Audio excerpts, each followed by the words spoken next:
Hey guys, welcome back to today's video. Today is Thursday, September 1st, 2022. Happy September. Today we are going to be taking a look at the ratings changing from major political networks such as the Cook Political Report and also Larry Sabato's Crystal Ball, all shifting in favor of the Democratic Party ahead of the November midterm elections. Now, these ratings are very important as they are comprised of many political experts' expectations and predictions for the upcoming elections. And through their collective knowledge, they determine states to be and districts: lean Democrat, likely Democrat, safe Democrat, lean Republican, likely Republican, and safe Republican, and toss-up to give us a better understanding ahead of November as to which way a race is going to go. Taking a look at the most recent revelations from the state of Alaska, in which the Democrat Mary Peltola was able to defeat Republican Sarah Palin, the former governor of the state, by a margin of about 3 points statewide, what we have found in these results is that the Democratic Party is doing better than expected in every single race since the Dobbs decision. Whether that be in New York, Minnesota, Nebraska, Kansas, or Alaska, quite literally every single race, special election or not, the Democratic Party has done significantly better in terms of their expectations and their actual results back in 2020 and in some cases even 2018. And last night's Alaska election was so substantial because it was a flip in a congressional district in a state that had not voted for the Democrats since before Roe versus Wade. That's correct. 1972 was the last time Alaska was blue, and coincidentally, or maybe ironically, right after Roe v. Wade is overturned, Alaska goes back to being blue. Now, the House ratings and the Senate ratings have changed not necessarily just because of the state of Alaska, but also in part due to many swing districts that have become to be more safe for the Democratic Party than they were previously. And it's a culmination of the Democratic Party's efforts in special elections and referendums and polling data that we've seen across many states and districts that have indicated the races are getting better for the Democrats nationwide. Taking a look at these 5 new race rating changes in favor of the Democratic Party, these aren't ones that I would say are going to be the true determining balances of power, but ultimately 5 races move in favor of the Democratic Party's direction, including the state of Alaska. So at this point in time, the ratings comprised of our 435 House seats leave a significant portion of seats in the toss-up column, a total number of 32, with 213 seats in the GOP column, which was a very big given, and 190 in the Democratic column. Now, on that basis alone of 213 to 190, you would assume the GOP is automatically in a very good position, and that's honestly very true. The GOP has been the favorites to win the control of the House of Representatives since the very beginning, and I've said it every single time since then. But what I will say is that looking at our ratings here, looking at the 213 to 190 advantage, one thing is evident. Neither party is at 218, which is the magic number to reach a majority. And one thing, too, that really jumps out is that there are a significant portion of Republican toss-up seats here that should probably not be toss-ups for the GOP. Some of these districts, in fact, were redistricted to be less competitive for the GOP, yet somehow are still in this column.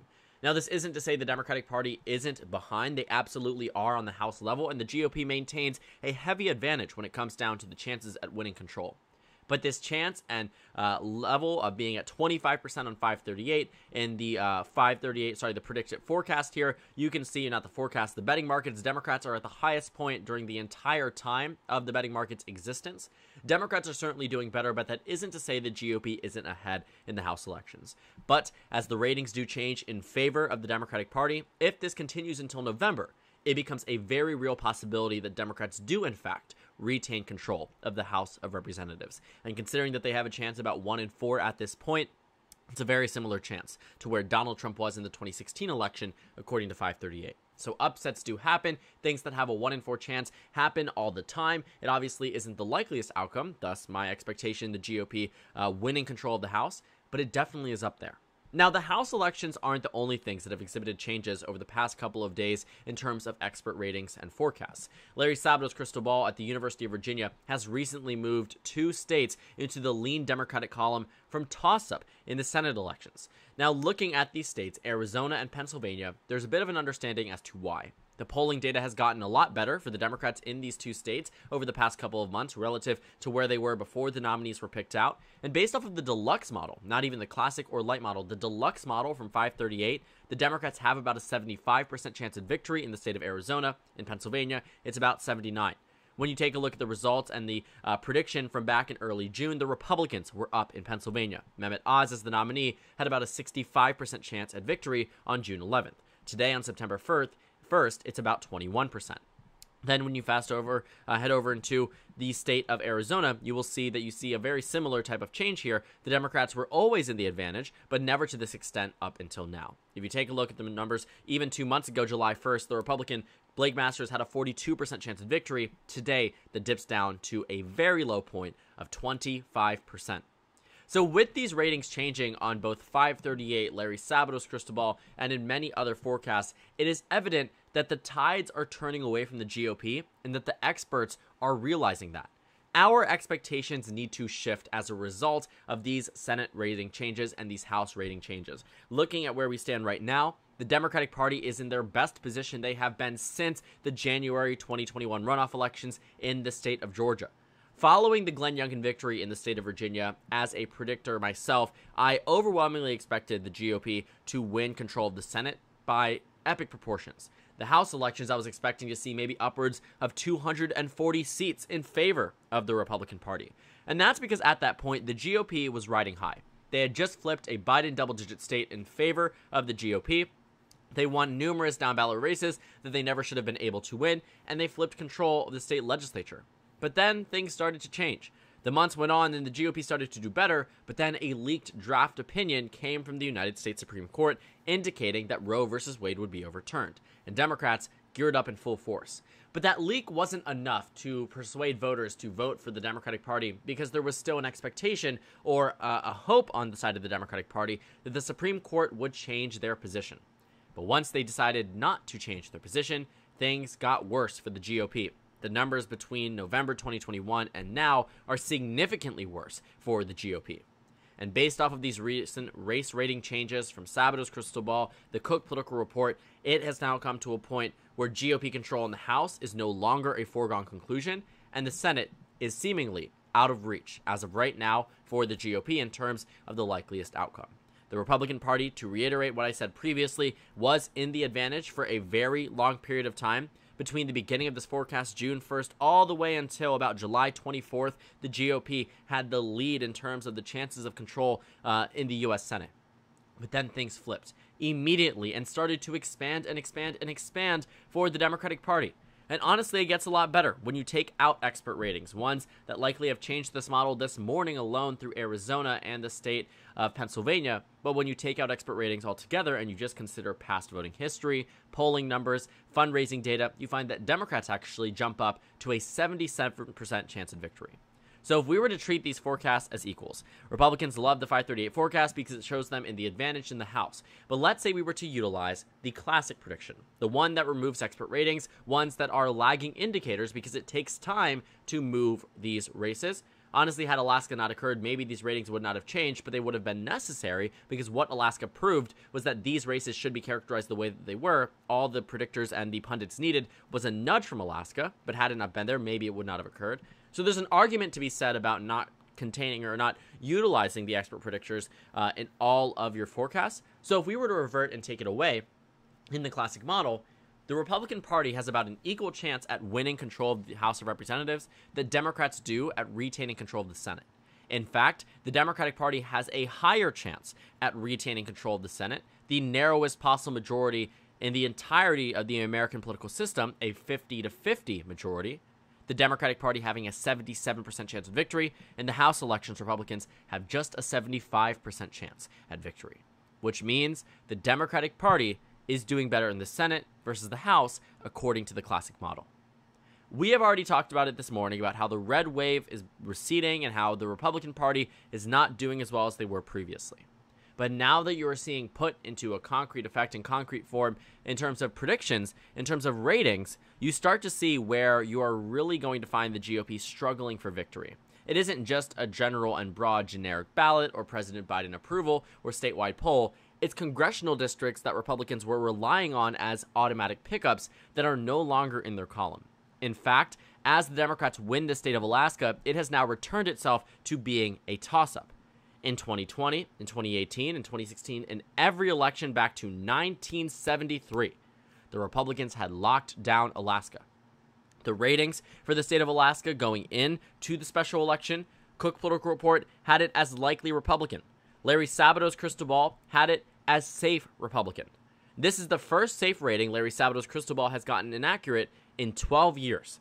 The state of Alaska broke the mold and unfortunately proved the pundits wrong, which means maybe some of the states that we see characterized as safe Republican, likely Republican, or lean Republican could pull an Alaska on us and become Democratic states and districts.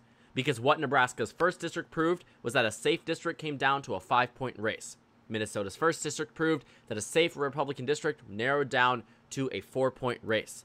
New York's 23rd district proved that an expected Republican plus 23 districts, a safe Republican district, narrowed down to a 6-point race.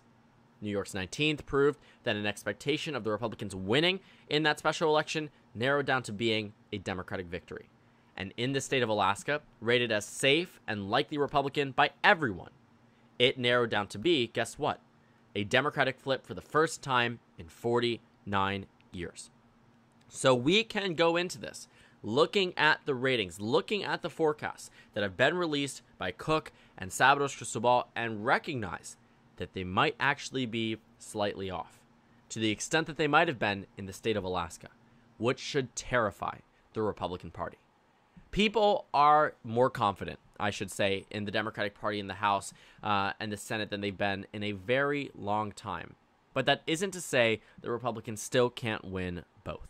Republicans are very much the clear favorites in the House of Representatives, but what if this is also wrong? I will say that I think that there's a possibility that they are wrong, that we are underestimating Democratic support, and we've been proven that every single time there's been a special election, but we still have about equal time between now and when the Dobbs decision was released, between now and the midterm election. So a lot can change. We're still 2 months out, and October surprises, October fundraising numbers, etc., etc., etc., can all impact the midterms. So as of right now, I'm going to trust the data that says the Republicans are going to win. I don't like to doom and gloom on the Republican Party, largely because I have spent the last year and a half arguing my point to you all that the Republicans had this midterm election locked down. I'm just as surprised as many of you are that the GOP has been unable to solidify a House election where all they need is 5 seats, where they've been able to solidify or unable to solidify a Senate election where all they need is 1 singular seat. I mean, it is laughable in comparison back to 2010 and 2014 when Republicans won 63 seats in the House of Representatives in 2010. They picked up 9 Senate seats in 2014. I mean, the Republican Party did what the Republican Party now is just struggling to do, even a fraction of that, easily in 2010 and 2014. The Democratic Party is also benefiting from high turnout. People are angry about the Dobbs decision, and any Republican who would try to argue otherwise is absolutely wrong. They are wrong because we have seen it to be true in every election since the Dobbs decision, contrary to many pro-Republican results prior to the Dobbs decision. It wasn't that the Democrats just got, all of a sudden a resurgence amount of support for no reason. There is a very clear reason, and voters are turning out. And when you look at voter registration numbers, especially amongst women across the nation, it is going up, up, up, in some cases by epic proportions, all of which benefiting the Democratic Party. I will say, though, that when we're taking a look at the House forecast and we're taking a look at the Senate forecast, we still need to recognize the GOP is still in a position where they could win both, and that should not be overshadowed. But we also have to recognize that the Republican Party went from the automatic party of victory within this race. No chance in hell the Democratic Party was going to win control of the House, retain control of the Senate. These were things that were completely removed from the possibility when Republicans won in Virginia, when Republicans won in Texas's 34th in early June. I mean, even those numbers then were significantly better for the GOP. And then came the Supreme Court decision. I'm telling you, it was very impactful, and we knew that it would be. The day before the draft decision released, I made a video talking about how the only thing I could imagine turning around the Senate elections, turning around the House elections in favor of the Democratic Party would be the Dobbs decision, or if Republicans overturn Roe versus Wade. And that is exactly what happened. Maybe it was something, maybe we were expecting it. We didn't know that a leaked decision would come out quite literally the day after I had published that video. But it did. And it very clearly had an impact. The results here are very, very impactful, and you can see exactly why it is so significant. on the national level in some of these Supreme Court decisions that are binding and huge indicators, and they show the forecasters that things are changing nationwide. And now the Senate is 49-49 according to Salvador's crystal ball. Before, it was 49-47 in favor of the GOP. Republicans still hold the advantage in the House of Representatives by a lot, but the fact the Democrats have brought Republicans under 218 means that it's not a foregone conclusion for the GOP to win control of the House, and that it needs to be fought for, and it won't easily come to the Republican Party that has consistently lost in every single special election or lost ground relative to the last election. So thank you guys so much for watching this video. Make sure to comment down suggestions below. Subscribe on the left if you haven't already, and check out the Instagram and Twitter. At the bottom left of the screen, there's also a Discord server for you to go ahead and join. On the screen, there's a video you can watch, and then a playlist for my 2022 election analysis videos. Again, thank you guys so much for watching, and I will see you all tomorrow.